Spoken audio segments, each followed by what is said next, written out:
ക്രൈസ്തവ വിശ്വാസത്തിൻ്റെ സുപ്രധാനപ്പെട്ട രഹസ്യങ്ങൾ പരികർമ്മം ചെയ്യുന്ന വലിയ ആഴ്ചയിലേക്ക് നമ്മൾ ഇന്ന് പ്രവേശിക്കുകയാണ്. ഈ ഒരാഴ്ചയെ നമ്മൾ വിളിക്കുന്നത്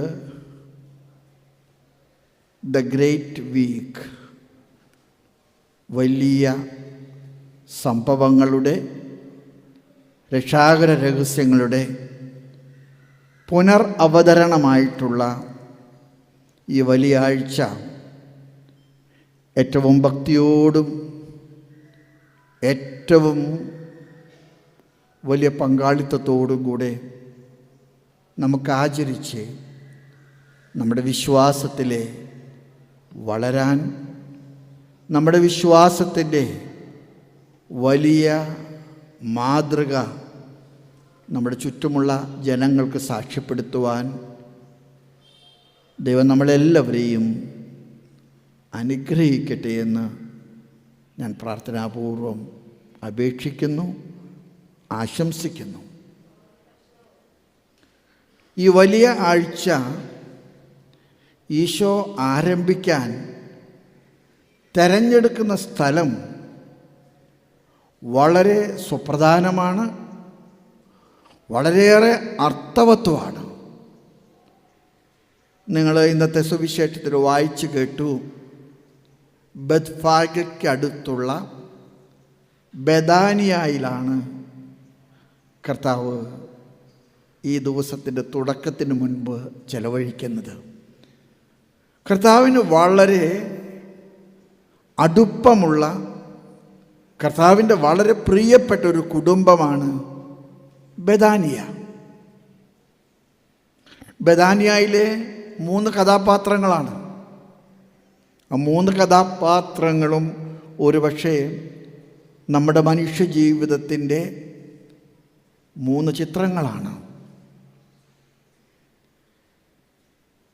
അതിലെ മൂത്ത സഹോദരി മർത്ത, അവൾ വളരെ സങ്കടത്തോടുകൂടെ കർത്താവിനോടൊരു പരാതി പറയുന്നുണ്ട്.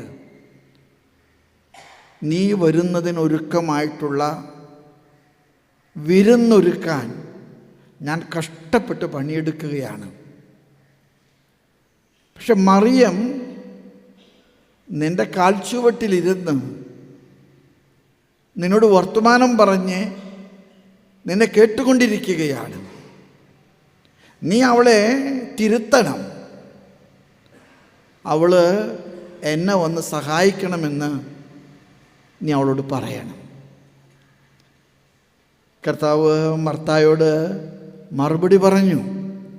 ആ മറുപടി മർത്തായ്ക്ക് മാത്രമുള്ള മറുപടിയല്ല, നമ്മുടെ ജീവിതത്തോടുള്ള, നമ്മുടെ ജീവിത സാഹചര്യങ്ങളോടുള്ള കർത്താവിൻ്റെ മറുപടിയാണ്. മർത്ത, നീ ഒരുപാട് കാര്യങ്ങളെക്കുറിച്ച് വ്യഗ്രതയുള്ളവളും ആകുല ചിത്തയുമാണ്. എന്നാൽ ഒരു കാര്യം മാത്രമേ പ്രധാനപ്പെട്ടതുള്ളൂ. മറിയം അത് തിരഞ്ഞെടുത്തു. ഈ വലിയ ആഴ്ച നമ്മെ വിളിക്കുന്നത് നമ്മുടെ ജീവിതങ്ങളെ പരിശോധിക്കാനാണ്. നമ്മളെല്ലാം ഒരുപാട് അധ്വാനിക്കുന്നവരാണ്. നമ്മുടെയൊക്കെ ജീവിതങ്ങൾ അധ്വാനത്തിൻ്റെ സങ്കീർത്തനങ്ങളാണ്. പക്ഷേ ഈ അധ്വാനത്തിൻ്റെ നടുവിൽ പോലും ചിലപ്പോഴൊക്കെ നമ്മൾ പറയാറില്ലേ, കുർബാന കാണാൻ പോകണമെന്ന് ആഗ്രഹമുണ്ട്, പക്ഷെ സമയം കിട്ടാത്തത് കൊണ്ടാണ്.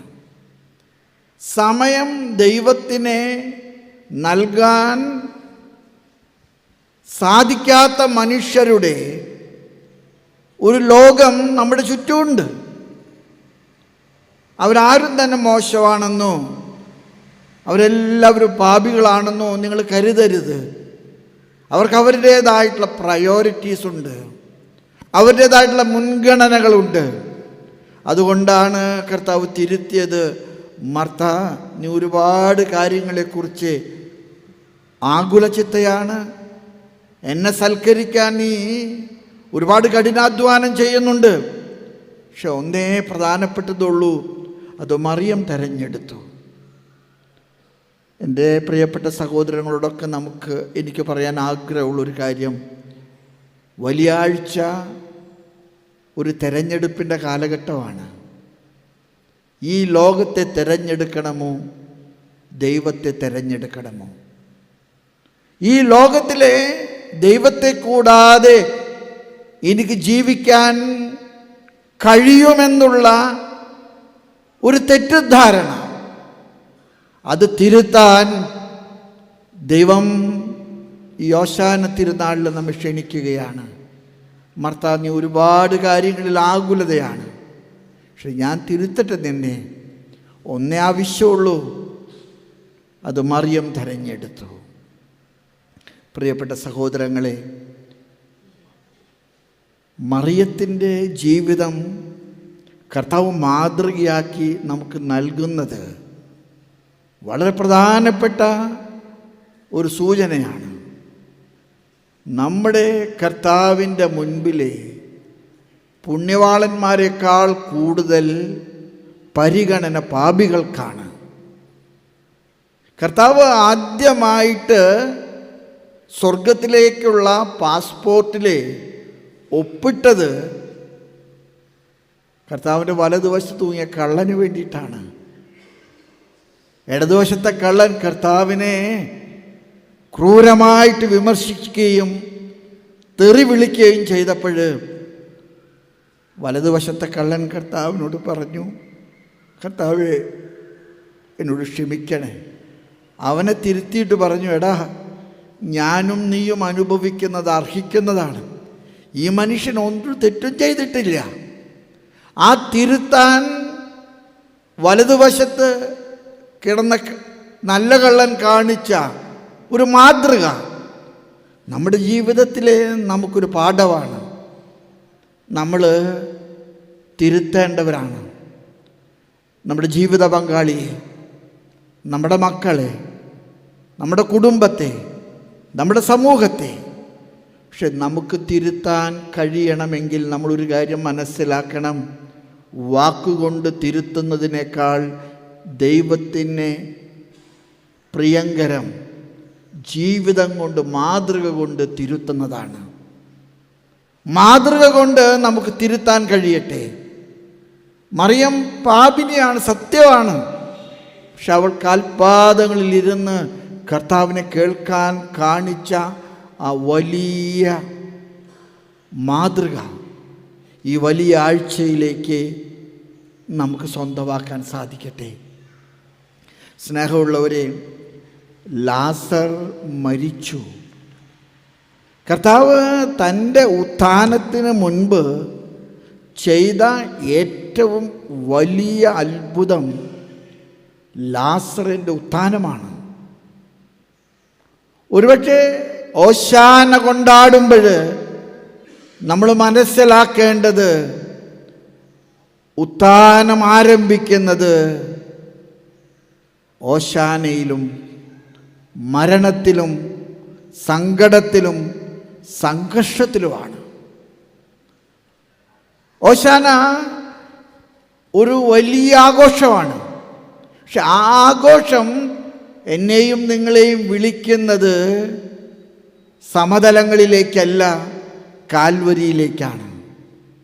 ഈ കാൽവരിയിലെ എൻ്റെയും നിങ്ങളുടെയും ജീവിതങ്ങൾ കുരിശിനോടുകൂടെ ചേർത്ത് പിടിക്കാൻ നമുക്ക് കഴിയട്ടെ.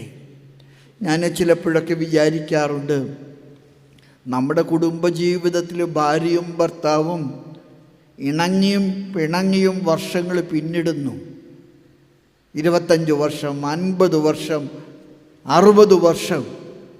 ഞാനൊരു കാര്യം അവരോട് പറയാറുണ്ട്, നിങ്ങളുടെ ഈ താളക്രമത്തിലുള്ള ജീവിതമുണ്ടല്ലോ, ചിലപ്പോഴേ നിങ്ങൾ താളം തെറ്റി പാടുന്നുണ്ടെങ്കിൽ പോലും നിങ്ങളുടെ ഈ ഒന്നിച്ചുള്ള നിലനിൽപ്പുണ്ടല്ലോ, അത് ഈ ലോകത്തോട് പറയുന്ന ഒരു വലിയ സന്ദേശമുണ്ട്. മനുഷ്യൻ കരം കോർത്ത് കൂട്ടായ്മയിലെ കൂട്ടുത്തരവാദിത്വത്തിൽ ജീവിക്കാനായിട്ട് വിളിക്കപ്പെട്ടിരിക്കുന്നു. ഇന്ന് നമ്മൾ വായിച്ചു കേട്ട പുറപ്പാടിൻ്റെ പുസ്തകം ഇസ്രായേൽ മക്കൾ ഈജിപ്തിലെ അടിമത്തത്തിൽ നിന്ന് വാഗ്ദത്ത ഭൂമിയിലേക്ക് കടന്നു പോകുന്നതാണ്. ഈ വാഗ്ദത്ത ഭൂമിയിലേക്കുള്ള യാത്രയിൽ ധാരാളം ക്ലേശങ്ങളുണ്ടായിരുന്നു, ധാരാളം കഷ്ടപ്പാടുകളുണ്ടായിരുന്നു. മോശയെയും അഹറോനെയും അവർ കുറ്റപ്പെടുത്തി. മോശയോടും അഹറോനോടും പറഞ്ഞു, ഞങ്ങൾ ഈജിപ്തിലെ അടിമത്തത്തിൽ കഴിഞ്ഞതിനേക്കാളും കഷ്ടമാണ് ഈ ക്ലേശകരമായിട്ടുള്ള യാത്ര. നീ ഞങ്ങൾ എവിടേക്കാണ് കൊണ്ടുപോകുന്നത്? സ്വർഗത്തിലേക്കുള്ള യാത്ര ക്ലേശങ്ങൾ നിറഞ്ഞതാണ്. അതുകൊണ്ടല്ലേ കർത്താവ് കൃത്യമായിട്ട് പറഞ്ഞത്, ആരെങ്കിലും എൻ്റെ പിന്നാലെ വരാൻ ആഗ്രഹിക്കുന്നുവെങ്കിൽ അവൻ സ്വയം പരിത്യജിച്ച് തൻ്റെ കുരിശുമെടുത്ത് എൻ്റെ പിന്നാലെ വരട്ടെ. അതുകൊണ്ട് പുറപ്പാടിലെ ജനങ്ങളിലൂടെ ഇന്നത്തെ വായന നമ്മെ ഓർമ്മപ്പെടുത്തുന്നത്, നമ്മുടെ കഷ്ടപ്പാടുകളും നമ്മുടെ സങ്കടങ്ങളും നമ്മുടെ കണ്ണുനീരുമെല്ലാം കർത്താവ് നമ്മളെ വാഗ്ദത്ത ഭൂമിയിലേക്ക് നയിക്കുന്നതിൻ്റെ അടയാളമാണ്. ഞാൻ നിങ്ങളോട് പറയാൻ ആഗ്രഹിക്കുന്നു, കർത്താവ് ജനിച്ചപ്പോൾ നക്ഷത്ര വെളിച്ചം കണ്ട് കിഴക്ക് നിന്ന് 3 രാജാക്കന്മാർ പുറപ്പെട്ടു. അവരെ രാജാവ് ജനിക്കുന്നത് രാജകൊട്ടാരത്തിലാണെന്ന് കരുതി ഹെറോദോസിൻ്റെ ഭവനത്തിൽ ചെന്നു. അവിടെ നിങ്ങൾ കാണുന്നുണ്ട്, നക്ഷത്രം കണ്ടില്ല. വഴി തെറ്റിപ്പോകുന്നവരുടെ മുൻപിൽ കർത്താവിൻ്റെ വഴി കാട്ടുന്ന നക്ഷത്രം. ഈ വലിയ ആഴ്ച നമ്മളെ ഓർമ്മപ്പെടുത്തുന്നൊരു വലിയ സത്യമുണ്ട്. നമ്മുടെ സംഘർഷങ്ങളും നമ്മുടെ സങ്കടങ്ങളും നമ്മുടെ കഷ്ടപ്പാടുകളും നമ്മുടെ കണ്ണുനീരുമെല്ലാം ദൈവത്തിൻ്റെ വഴിയിലൂടെ നമ്മളെ നടത്തുന്ന നക്ഷത്രങ്ങളാണ്. ഇന്നത്തെ രണ്ടാമത്തെ വായന ഏശയ്യായുടെ പുസ്തകത്തിൽ നിന്നാണ് നമ്മൾ എടുത്തത്. ഏശയ്യാ ജനത്തോട് പറയുകയാണ്, നിങ്ങളുടെ കഷ്ടപ്പാടുകൾ ദൈവം കണ്ടു. പക്ഷെ ഞാൻ നിങ്ങളോട് പറയുന്നു, നിങ്ങളുടെ കഷ്ടപ്പാടുകൾ ദൈവത്തിൻ്റെ ശിക്ഷയല്ല, ദൈവം ഒരുക്കുന്ന വഴികളുടെ സങ്കീർത്തനമാണ്. നിങ്ങൾ അനുഭവിക്കുന്ന സങ്കടങ്ങളും കഷ്ടപ്പാടുകളും ഒക്കെ ഉണ്ടല്ലോ, അത് ദൈവം നിങ്ങളുടെ മേലെ അയച്ച ശാപമല്ല. അത് നിങ്ങൾ വഴിതെറ്റാതെ ലക്ഷ്യത്തിലെത്തുവാൻ ദൈവം നിങ്ങളെ ഓർമ്മപ്പെടുത്തുന്ന അടയാളങ്ങളാണ്. യെശയ്യാ പറയുകയാണ്, ഇതാ രക്ഷ വരുന്നു, ഇതാ അവിടുത്തെ പ്രതിഫലം നിങ്ങൾ കാണുന്നു, രക്ഷയുടെ കവാടത്തിൽ നിങ്ങൾ നിൽക്കുന്നു.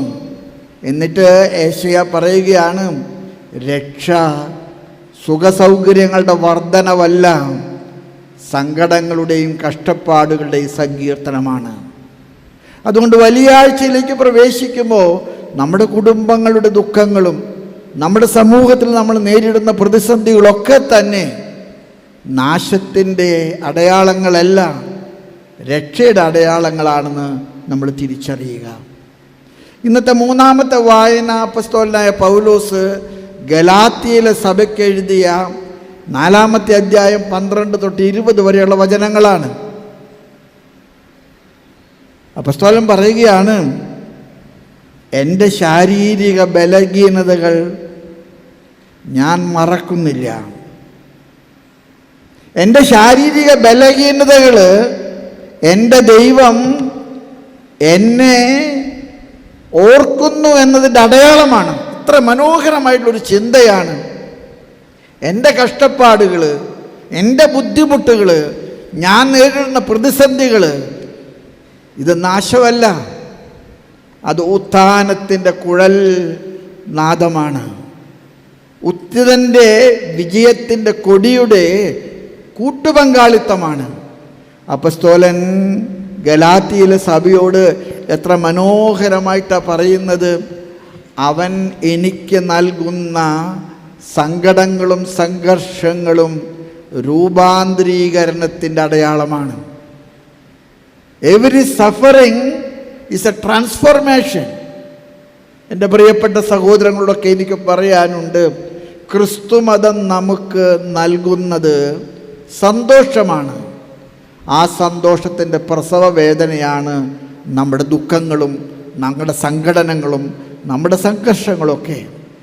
ഞാൻ ചിലപ്പോഴൊക്കെ വിചാരിക്കാറുണ്ട് നമ്മുടെ സഭ കടന്നു പോകുന്ന ഒരു വലിയ പ്രതിസന്ധി. പക്ഷെ എനിക്കൊരിക്കലും നിരാശ തോന്നിയിട്ടില്ല. നമ്മുടെ ഈ ബസിലിക്ക പോലും നമ്മൾ ആഗ്രഹിക്കുന്നത് പോലെ നമുക്ക് ചെയ്യാൻ പറ്റാതെ വരുമ്പോഴുണ്ടാകുന്ന ബുദ്ധിമുട്ട്. പക്ഷെ ഇവിടെയൊക്കെ നിങ്ങൾ മനസ്സിലാക്കേണ്ട ഒരു സത്യമുണ്ട്. ദൈവം നമ്മെ നടത്തുന്ന വഴികളിലെ സങ്കടങ്ങളും സംഘർഷങ്ങളും ഒക്കെ തന്നെ ദൈവം നമ്മെ മറന്നതിൻ്റെ അടയാളമല്ല, ദൈവം നമ്മെ ഓർക്കുന്നതിൻ്റെ അടയാളമാണ്. ദൈവം നമ്മെ മറന്നു പോയിട്ടില്ല എന്ന് നമ്മളെ ഓർമ്മപ്പെടുത്തുന്നതിൻ്റെ അടയാളമാണ്. ലൂക്കായുടെ സുവിശേഷം 19-ാമത്തെ അധ്യായത്തിലെ 25 തുടങ്ങി 40 വരെയുള്ള വചനങ്ങളാണ് ഇന്ന് നമ്മൾ സുവിശേഷത്തിൽ വായിച്ചു കേട്ടത്. എത്ര മനോഹരമായിട്ടുള്ള ഒരു സുവിശേഷമാണിത്. കർത്താവിനെ ആഘോഷമായിട്ട് ജെറൂസലേമിലേക്ക് പോകാൻ ആഗ്രഹിച്ചു. കർത്താവ് ശിഷ്യന്മാരോട് പറഞ്ഞു, നമുക്ക് ഒരു കഴുതയെ കിട്ടണം. ഇതുവരെ ആരും കയറിയിട്ടില്ലാത്തൊരു കഴുതയെ കിട്ടണം. നിങ്ങൾ ചെല്ലുമ്പോൾ ഒരു വീടിൻ്റെ മുറ്റത്ത് ഒരു കഴുതക്കുട്ടിയെ കെട്ടിയിട്ടിരിക്കുന്നത് കാണും. നിങ്ങളതിനെ അഴിക്കുക. അതിൻ്റെ ഉടമസ്ഥൻ നിങ്ങളോട് തർക്കിക്കാൻ വന്നാൽ നിങ്ങൾ പറയണം, ഞങ്ങൾ ഇതിനെ അഴിക്കുന്നത് കർത്താവായ ഈശോ ആവശ്യപ്പെട്ട പ്രകാരമാണ്. ഇതിനെക്കൊണ്ട് കർത്താവിന് ആവശ്യമുണ്ട്. ഈ വലിയ ആഴ്ച നമ്മെ ഓർമ്മപ്പെടുത്തുന്നു, ഞാനും നിങ്ങളും കെട്ടപ്പെട്ട കഴുതകളാണ്. കർത്താവ് നമ്മളെ അഴിക്കുന്നുണ്ട്. അഴിക്കുന്നതിൻ്റെ സഹനങ്ങൾ, ആ അഴിക്കുന്നതിൻ്റെ സങ്കടങ്ങൾ, ആ അഴിക്കുന്നതിൻ്റെ വേദനകൾ മനസ്സിലാക്കുക. ദൈവം ശിക്ഷിക്കുന്നതല്ല, ദൈവം തൻ്റെ സഹനത്തിൽ എന്നെ കൂട്ടുപങ്കാളിയായി ചേർക്കുന്നതാണ്. ഞാൻ എപ്പോഴും ഭരണങ്ങാനത്ത് പോകുമ്പോൾ അൽഫോൻസമ്മയുടെ ഖബറെടുത്ത് പോകാറുണ്ട്. ഒരു പാവപ്പെട്ട കന്യാസ്ത്രീ, വളരെ കുറച്ച് നാളുകളെ ജീവിച്ചുള്ളൂ. എന്നും സഹനമായിരുന്നു. പുള്ളി ഒരു TB പേഷ്യൻ്റ് പോലെയായിരുന്നു. പക്ഷെ അൽഫോൻസമ്മ എപ്പോഴും പറയാറുണ്ട്, ഞാനൊരു കാര്യം പറയട്ടെ, എനിക്ക് ഒരുപാട് സന്തോഷമുണ്ട്. നിങ്ങൾക്കാർക്കും ഇല്ലാത്ത സഹനം എനിക്ക് തമ്പുരാൻ തരുമ്പോൾ നിങ്ങളെ ആരെയും തമ്പുരാൻ ഓർക്കുന്നില്ല, എന്നെയാണ് തമ്പുരാൻ ഏറ്റവും കൂടുതൽ ഓർക്കുന്നത്. എന്നെ കേൾക്കുന്ന എൻ്റെ പ്രിയപ്പെട്ട എല്ലാ സഹോദരങ്ങളും എനിക്ക് പറയാൻ ആഗ്രഹമുണ്ട്, ക്രിസ്തുമതം ഒരു ലോട്ടറി അടിക്കുന്നതല്ല. അല്ല, കുരിശിൻ്റെ വഴിയിലൂടെ ഉത്ഥാനത്തിലേക്കുള്ള യാത്രയാണ്. എവിടെയാണോ സഹനമുള്ളത് അത് കാൽവരിയുടെ പങ്കാളിത്തമാണ്. എവിടെയാണോ നിങ്ങൾ ബുദ്ധിമുട്ടുകൾ നേരിടുന്നത് അവിടെ കർത്താവ് നിങ്ങളുടെ കൂടെയുണ്ട്. കർത്താവിൻ്റെ കുരിശിൻ്റെ വഴിയിൽ നമ്മൾ മറക്കാൻ പാടില്ല 2 കഥാപാത്രങ്ങളുണ്ട്. ഒന്ന് 5-ാം സ്ഥലത്ത് നമ്മൾ കണ്ടുമുട്ടുന്ന ശമയോൻ. കുരിശ് താങ്ങാൻ കഴിവില്ലാതെ കർത്താവ് നിലത്ത് വീണപ്പോൾ കുരിശിൽ ജീവനോടെ തറച്ചു കൊല്ലണമെന്ന് യഹൂദന്മാർക്ക് വാശിയുണ്ടായതുകൊണ്ട് ഇവൻ വഴിയിൽ ചത്തുപോകാൻ പാടില്ല, മരിച്ചു പോകാൻ പാടില്ലെന്ന് നിർബന്ധമുള്ളത് കൊണ്ട് ശമയോനെ വിളിച്ചു. ശമയോൻ കൗറിയൻകാരനായ മനുഷ്യൻ ജെറൂസലേമിൽ വന്നതാണ്, അവിചാരിതമായിട്ട് കണ്ടതാണ്. പക്ഷെ കർത്താവിൻ്റെ കുരിശ് ചുമക്കുന്നതിൽ ശമയോൻ കൂട്ടുപങ്കാളിയായി. ഇന്ന് ചരിത്രത്തിൽ കർത്താവിൻ്റെ കുരിശിൻ്റെ വഴിയിൽ നമ്മൾ ഓർക്കുന്നൊരു കഥാപാത്രമാണ് ശമയോൻ. ഞാനും നിങ്ങളും വിളിക്കപ്പെട്ടിരിക്കുന്നത് സന്തോഷവും സുഖസൗകര്യങ്ങളുടെ നടുവിൽ ലോട്ടറി കിട്ടിയതുപോലെ ജീവിക്കാനല്ല, സങ്കടങ്ങളുടെ നടുവിൽ. കർത്താവിൻ്റെ മുഖം രക്തം കൊണ്ട് കുതിർന്നപ്പോൾ സങ്കടം തോന്നിയ വെറോനിക്ക കർത്താവിൻ്റെ അടുക്കൽ ചെന്നിട്ട് ആ മുഖം തുടച്ചു. ആദ്യമായിട്ട് കർത്താവിൻ്റെ ഫോട്ടോഗ്രാഫി അവളുടെ ആ തുവാലയിലാണ്. The first photograph of Jesus according to scriptural narration, അവളുടെ തുവാലയിലാണ് കർത്താവിൻ്റെ മുഖം പതിഞ്ഞത്. ഞാനും നിങ്ങളും മനസ്സിലാക്കണം, നമ്മുടെ സഹനങ്ങൾ, നമ്മുടെ സംഘർഷങ്ങൾ, നമ്മുടെ സങ്കടങ്ങൾ, നമ്മുടെ പരാജയങ്ങൾ, നമ്മുടെ കളിയാക്കപ്പെടലുകൾ എല്ലാം തന്നെ കർത്താവിൻ്റെ മുഖം പതിയുന്ന വെള്ളശീലകളാണ്. ആ വെള്ളശീലകൾ നമുക്ക് കർത്താവിനെ സമ്മാനിക്കുന്നു. അതുകൊണ്ട് ഈ വലിയ ആഴ്ചയിലെ ഓശാന പ്രദക്ഷിണം നമ്മെ ക്ഷണിക്കുന്നത് ആഘോഷങ്ങളിലേക്കല്ല, കർത്താവിൻ്റെ കഷ്ടാനുഭവങ്ങളിലുള്ള കൂട്ടുപങ്കാളിത്തത്തിലേക്കാണ്. ഉത്ഥാന ഞായറാഴ്ച കർത്താവ് കൊടി പിടിച്ച് നമ്മുടെ മുൻപിൽ നിൽക്കുമ്പോൾ മനസ്സിലാക്കണം, മരണം കൊണ്ട് മരണത്തെ കീഴടക്കിയ കർത്താവ്. എത്ര മനോഹരമായിട്ടുള്ള പൗലോസിൻ്റെ വാക്കുകളാണ്. മരണം കൊണ്ട് മരണത്തെ കീഴടക്കിയ കർത്താവ് നമുക്ക് സഹനം കൊണ്ട് കർത്താവിൻ്റെ കൂട്ട് പങ്കാളികളാകാൻ കാരണമാകട്ടെ. നമ്മൾ കർത്താവിൻ്റെ സ്തുതി പാടുന്നവരാകട്ടെ. ഓശാനയ്ക്ക് പാടിയ സ്തുതിഗീതങ്ങൾ നമ്മുടെ കണ്ണുനീരിൻ്റെയും സങ്കടങ്ങളുടെയും സന്തോഷങ്ങളുടെയും ഒക്കെ സ്തുതിഗീതങ്ങളാണ്. നമുക്ക് കർത്താവിനെ എതിരേറ്റ ജെറൂസലേമിലെ സ്ത്രീകളെ പോലെ നമ്മുടെ ഇല്ലായ്മകൾ കൊണ്ടും സങ്കടങ്ങൾ കൊണ്ടും കർത്താവിനെ എതിരേൽക്കാൻ കഴിയട്ടെ. അപ്പസ്തോലനായ പൗലോസ് പറഞ്ഞ മനോഹരമായിട്ടൊരു പ്രാർത്ഥന ഓർത്തുകൊണ്ട് ഞാൻ അവസാനിപ്പിക്കുകയാണ്. എൻ്റെ സങ്കടങ്ങളും എൻ്റെ കഷ്ടപ്പാടുകളും കർത്താവ് എന്നെ മറന്നതിൻ്റെ അടയാളമല്ല, കർത്താവ് എന്നിൽ രൂപപ്പെടുന്നതിൻ്റെ പ്രസവവേദനയാണ്. അതുകൊണ്ട് ഈ വലിയ ആഴ്ചയിലെ നമ്മുടെ വ്യക്തി ജീവിതങ്ങളിലെ, നമ്മുടെ കുടുംബജീവിതങ്ങളിലെ, നമ്മുടെ സമൂഹ ജീവിതങ്ങളിലെ സങ്കടങ്ങൾക്കും സംഘർഷങ്ങൾക്കും സഹനങ്ങൾക്കും ത്യാഗങ്ങൾക്കൊക്കെ അർത്ഥമുണ്ടെന്നുള്ളൊരു ചിന്ത, ആ അർത്ഥം മുട്ടിട്ട പൂവാണ് നമ്മുടെ ഉത്ഥാനത്തിൻ്റെ പെരുന്നാൾ. മുൾച്ചെടിയിലെ മുട്ടിട്ട റോസാപ്പൂവ്, അത് വിരിയുമ്പോഴുള്ള സൗന്ദര്യം സഹനങ്ങളുടെ നടുവിലെ കർത്താവിൻ്റെ റോസാ പൂക്കളായിട്ട് വിരിയാൻ നമുക്ക് കഴിയട്ടെ. അതുകൊണ്ടല്ലേ നമ്മൾ കൊച്ചു ത്രേസ്യായ മനോഹരമായിട്ടൊരു ഓമനപ്പേര് വിളിക്കുന്നത് ചെറുപുഷ്പം. കർത്താവിനെ പുഷ്പമായി അവൾ വിരിഞ്ഞത് സങ്കടങ്ങളിലാണ്, അവൾ വിരിഞ്ഞത് രോഗങ്ങളിലാണ്, അവൾ സഹിച്ചത് കർത്താവിൻ്റെ ഉത്ഥാനത്തിൻ്റെ വിജയത്തിൻ്റെ ആഘോഷമാണ്. പ്രിയപ്പെട്ട അൽഫോൻസമ്മ നമുക്ക് മാതൃകയാണ്. സഹനങ്ങളിലൂടെ കർത്താവിൻ്റെ ഉത്ഥാനത്തിൻ്റെ സന്തോഷം ആഘോഷിച്ചു. നമ്മളെല്ലാം ഇന്ന് ഓശാന പ്രദക്ഷിണത്തിന് കൂടാൻ പോവുകയാണ്. ഓല പിടിച്ച് ഈ വഴിയിലൂടെ നടക്കും. പക്ഷെ ഓശാന പ്രദക്ഷിണം ആണ്ടുവട്ടത്തിലെ ഒരു ദിവസം നടത്തുന്നതല്ല, ജീവിതത്തിലെ മുഴുവൻ ഓശാനയുടെ വഴികളിലെ കർത്താവിൻ്റെ കുരുത്തോലകൾ നമ്മുടെ ജീവിത സാക്ഷ്യം ഉയർത്തിപ്പിടിക്കാൻ ദൈവം നിങ്ങളെ അനുഗ്രഹിക്കട്ടെ എന്ന് പ്രാർത്ഥിച്ചുകൊണ്ട് ഈ ഒരാഴ്ചക്കാലം മുഴുവൻ പ്രാർത്ഥനയുടെയും തപസ്സിൻ്റെയും കഷ്ടപ്പാടുകളുടെയും കണ്ണുനീരുകളുടെയും നടുവിലൂടെ കർത്താവിൻ്റെ ഉത്ഥാനത്തിൻ്റെ പ്രസവവേദന ഏറ്റെടുക്കാൻ ദൈവം നിങ്ങളെ അനുഗ്രഹിക്കട്ടെ. പിതാവിൻ്റെയും പുത്രൻ്റെയും പരിശുദ്ധാത്മാവിൻ്റെയും നാമത്തിൽ ആമേൻ.